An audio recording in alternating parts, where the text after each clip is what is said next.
अखबारों में जो सुर्खियां आई हुई हैं वो हम सबको एक कहानी बयां करती है। और आज की जो कहानी अखबार सुना रहे हैं वो कहानी एक महाराज और उसके महल की है।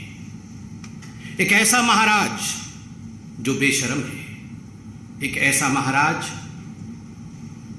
जिसके केवल महल की रिनोवेशन की कहानी नहीं है, ये पूरे के पूरे उसके आइडियोलॉजी और उसके पार्टी के लोग, उसके पार्टी के सोच के रिनोवेशन की कहानी।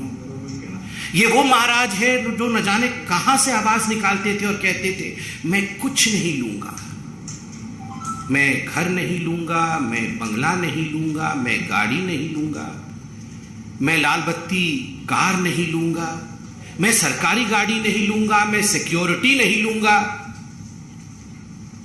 कुछ नहीं से सब कुछ ले लूंगा जी। ये उस महाराज के रिनोवेशन की कहानी है। केवल महल का रिनोवेशन नहीं हुआ, महाराज के मानसिकता का रिनोवेशन, कि किस प्रकार से कुछ नहीं लूंगा जी से सब कुछ लूट लूंगा, कुछ नहीं छोड़ूंगा। ये जो परिवर्तन हुआ है, ये उस महाराज की कहानी आज हम बयां करने वाले हैं। देश के गंभीर मुद्दों से, बड़े मुद्दों से, पुलवामा जैसे मुद्दों से, अडानी के महाघोटाले जैसे मुद्दों से ध्यान हटाने के लिए कल से दिल्ली के मुख्यमंत्री अरविंद केजरीवाल के घर को लेकर चर्चा की जा रही है। पहली बात तो मैं आपको ये बता दूं कि ये घर जो दिल्ली के मुख्यमंत्री का बना था वो 80 साल पुराना 1942 में बना हुआ घर था।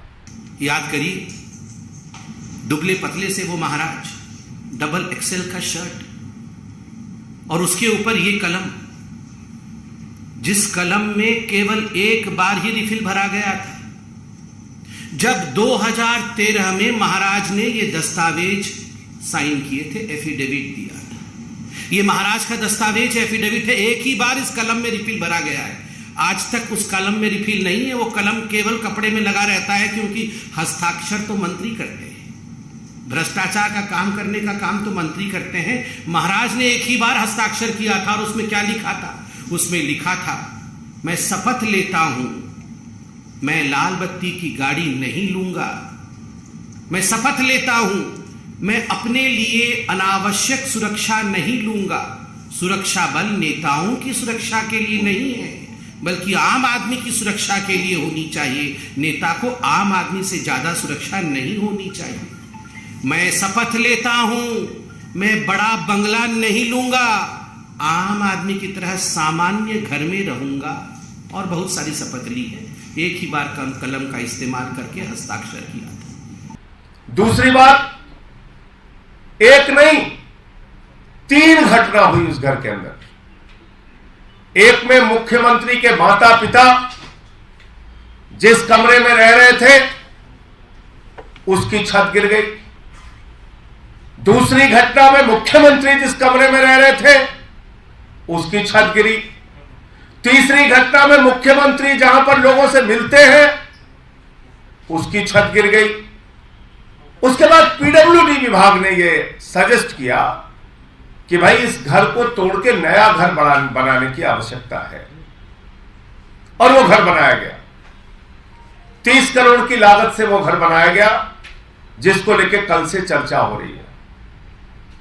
दिल्ली के लाट साहब एलजी, उनके घर की मरम्मत में, मात्र मरम्मत में, नया घर बनाने की बात मैं नहीं कर रहा हूं, मात्र मरम्मत में 15 करोड़ रुपए खर्च होते हैं। गुजरात के मुख्यमंत्री विजय रूपानी, उनका उड़न खटोला खरीदने में 191 करोड़ रुपए खर्च होते हैं। मध्य प्रदेश के मुख्यमंत्री शिवराज सिंह, उनका उड़न खटोला खरीदने में, उनका हवाई जहाज खरीदने में 65 करोड़ रुपए खर्च होते हैं। मीडिया ने बताया है कि 45 करोड़ रुपए खर्च करके अरविंद केजरीवाल जी की जो सरकारी बंगला है उसका रिनोवेशन किया गया है। 45 crore rupees have been spent for the renovation of the bungalow of mister Arvind Kejriwal. इस 45 करोड़ रुपए को अगर हम देखें कि किस प्रकार से खर्च किया गया है, जो सिविल लाइन उनका सरकारी बंगलो है फ्लैग स्टाफ रोड में, आपको जान के आश्चर्य होगा। इसमें पर्दे की एक कहानी है, इसमें टाइल्स की एक कहानी है, इसमें मेटल फिटिंग्स की एक कहानी है, इसमें किचन की अपनी एक कहानी है। और ये सारे पर्दे, फिटिंग्स, इलेक्ट्रिकल लाइटिंग्स, टाइल्स, ये चिल्ला चिल्ला कर कह रहे हैं कि we are of the most superior quality, हम सबसे सुपीरियर क्वालिटी के हैं। और आज मैं आपके सामने वो दस्तावेज, तमाम दस्तावेज दिखा रहा हूं, जो दस्तावेज महाराज अरविंद केजरीवाल जी के घर की रिनोवेशन की कहानी को बयां करते हैं। आप ध्यान से इन दस्तावेजों को देखें। इन दस्तावेजों में एक एक पर्दे के रकम को, एक एक गैजेट के रकम को बयां किया गया है। एक एक टाइल्स कहां से, किस देश से मंगाई गई, उसकी कहानी इस दस्तावेज में मौजूद है। और मैं दस्तावेज के कुछ अंश, दस्तावेज तो बड़े हैं, कुछ अंश आपको दिखाऊंगा। आप देखिए इसमें क्या लिखा हुआ है। Superior quality tiles, superior quality ornamental work, superior quality flooring, सब कुछ सुपीरियर क्वालिटी।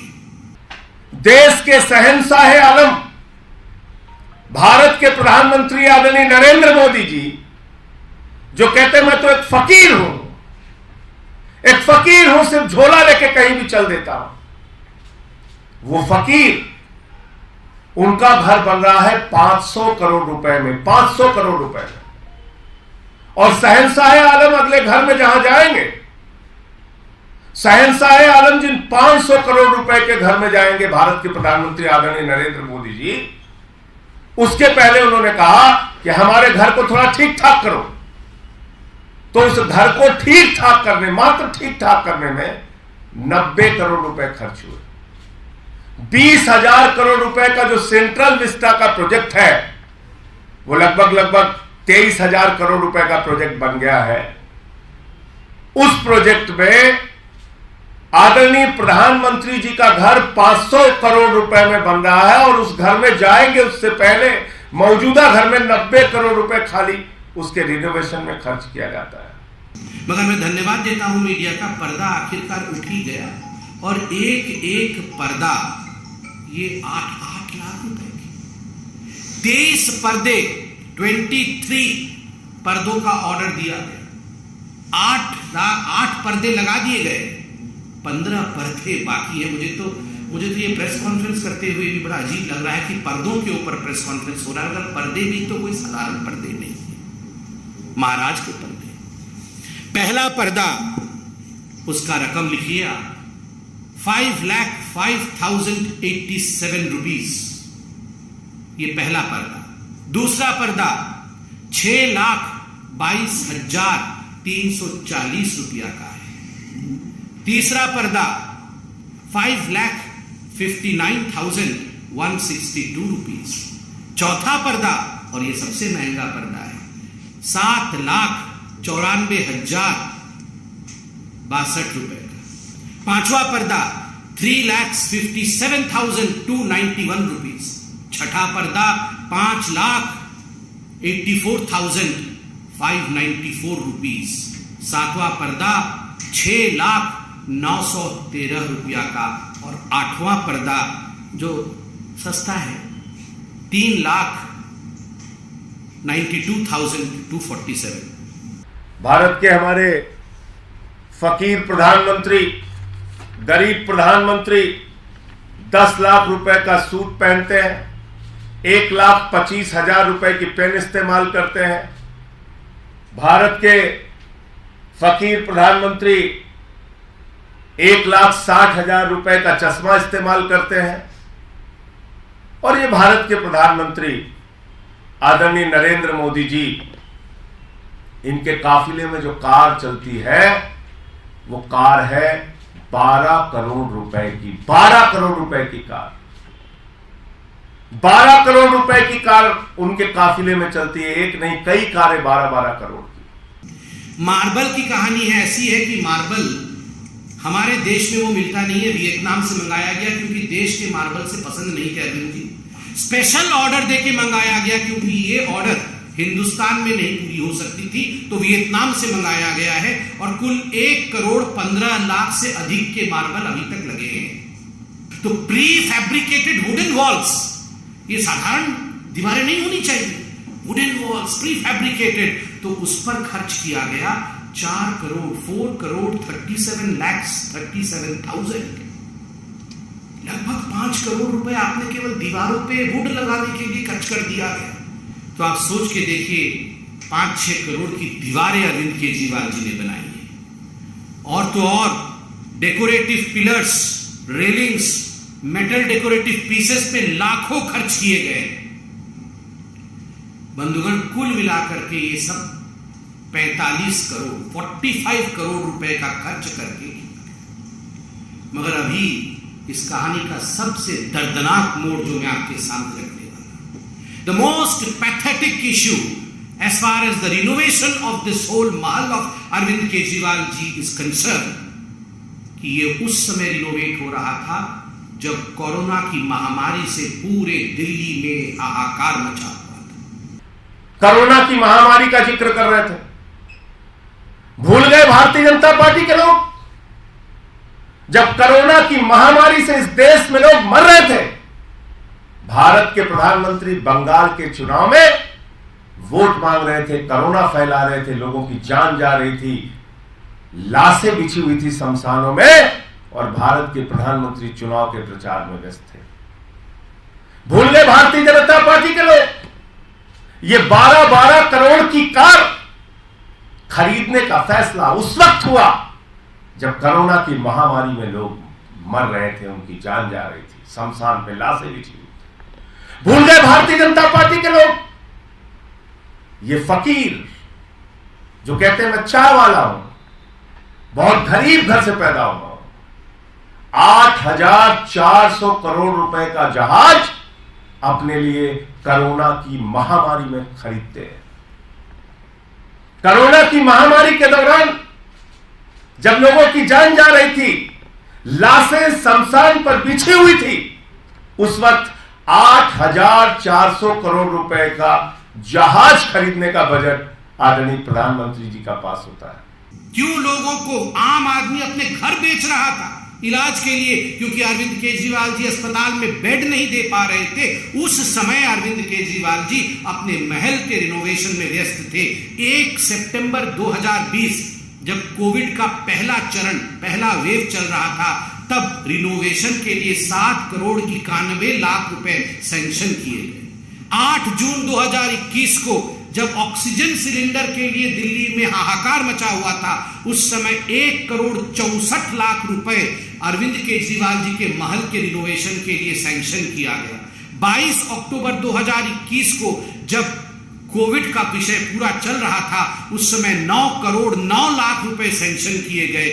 30 दिसंबर 2021 को 5 करोड़ 73 लाख रुपए सैंक्शन किए गए, मगर ये कम पड़े, इसलिए 8 करोड़ रुपए और देने पड़े और 8 करोड़ खर्च हुआ। और 29 दिसंबर 2020 को 9 करोड़ 34 लाख रुपीस, 9 करोड़ 34 लाख रुपया ये सैंक्शन किया गया महल के रिनोवेशन के लिए। आप कोरोना की बात कर रहे हो, ड्रामे की बात कर रहे हो। हमारे देश के प्रधानमंत्री एक दिन में कितने रंग बदलते हैं, ये तो कलर नहीं है, कलर फोटो देख लीजिएगा। एक दिन में कितने रंग बदलते हैं, कितने कपड़े पहनते हैं, कैसे शहंशाह आलम की तरह रहते हैं, इसको अगर आप देखोगे तो आपको समझ में आ जाएगा। मुद्दा क्या है असल में? हम लोग बार बार बात कर रहे हैं कि सत्यपाल मलिक जी ने जो मुद्दा उठाया उस पर चर्चा करो, पुलवामा के घटने में लापरवाही क्यों की गई इसकी चर्चा करो, हमारे जवानों की शहादत के लिए जिम्मेदार कौन है इसकी चर्चा करो। 5 एयरक्राफ्ट अगर मांगा जा रहा था उन जवानों को पहुंचाने के लिए, तो 5 एयरक्राफ्ट क्यों नहीं मिला? जब भारत के प्रधानमंत्री 8,500 करोड़ का जहाज अपने लिए खरीद सकते हैं तो हमारे वीर जवानों के लिए 5 एयरक्राफ्ट उनकी जिंदगी बचाने के लिए क्यों नहीं दिया गया? सवाल उठ रहा है कि अडानी के साथ जो आपने महाघोटाला किया, मॉरिशस में एक पते पे 6 कंपनी खोलकर 42,000 करोड़ रुपए काला धन अडानी की कंपनियों में लगाया गया, इस पे जेपीसी बनाओ। सवाल यह उठ रहा है कि भारत के सुप्रीम कोर्ट के आदेश के बावजूद 6-6, 8-8 कोल ब्लॉक नियमों के विपरीत जाकर अडानी को क्यों दे दिया गया? भारत सरकार के कानून के खिलाफ अडानी को कोयला की खदानें क्यों दे दी गई? सवाल यह उठ रहा है कि एयरपोर्ट कैसे दे दिया गया, सीपोर्ट कैसे दे दिया गया, तमाम सारी संपत्तियां एक ही व्यक्ति के नाम नीलाम कैसे की जा रही हैं, उसको सौगात में कैसे सौंपी जा रही हैं, उस पर कोई चर्चा करने को तैयार नहीं, उस पर कोई बातचीत करने के लिए तैयार नहीं। हमें भी खबरें आती है, केवल अरविंद केजरीवाल जी को एसीबी, ईडी, आईबी ये सारे लोग फोन करते हैं, बताते हैं, हमें भी कुछ लोग फोन करते हैं। कल लोगों ने बताया हमें कि जब से ये दस्तावेज आए हैं तब से अरविंद केजरीवाल जी ने सभी पत्रकारों, जो प्रमुख टीवी चैनल, उनके संपादकों को फोन किया है, उन्हें कहा है कि आप ये न्यूज मत चलाइए, और 20 करोड़ से 50 करोड़ रुपया तक ऑफर किया गया है चैनलों को कि आप 20 करोड़ रुपया लीजिए, नहीं तो हम 50 भी देने को तैयार है। मगर मैं धन्यवाद देता, आज सभी अखबारों ने इसको प्रमुखता के साथ छापा, आज सभी चैनल इसे प्रमुखता के साथ रख रहे हैं। ये अपने आप में एक बहुत बड़ी बात है। ये दिखाता है कि किस प्रकार से हिंदुस्तान की मीडिया सच्चाई को आगे रखने में हम सब के लिए एक उत्कृष्ट काम करती है। मैं भाजपा के प्रवक्ता संबित पात्रा को सुन रहा था, अगर तुम में जरा भी नैतिक साहस है तो पूरे देश से अपने प्रधानमंत्री जी को बोलिए कि पूरे देश से हाथ जोड़कर माफी मांगे कि कोरोना के समय में चुनावी रैलियां करके कोरोना क्यों फैला रहे थे। कहां थे जब लोग चीख रहे थे? पूछे प्रधानमंत्री से, अगर जरा सा भी नैतिक साहस है कि इस कोरोना के समय में जब लोग मर रहे थे तो आप 8,000, 8,500 करोड़ का जहाज अपने लिए क्यों खरीद रहे थे? पूछिए अगर जरा सा भी नैतिक साहस है कि 12-12 करोड़ की अपने इर्द गिर्द घूमने वाली कारें क्यों खरीद रहे थे उस वक्त जब लोगों की जान जा रही थी। असल मुद्दा है पुलवामा में मारे गए हमारे जवानों की शहादत के लिए जिम्मेदार कौन है, इसका जवाब दो। जो विषय वहां के तत्कालीन राज्यपाल, मौजूदा पूर्व राज्यपाल, 4 राज्यों में राज्यपाल रह चुके सत्यपाल मलिक जी उठा रहे हैं। सवाल यह है कि अडानी के महाघोटाले पर, लाखों करोड़ के महाघोटाले पर जो सवाल उठाए जा रहे हैं उस पर जवाब सरकार कब देगी, इस पर चर्चा कब होगी?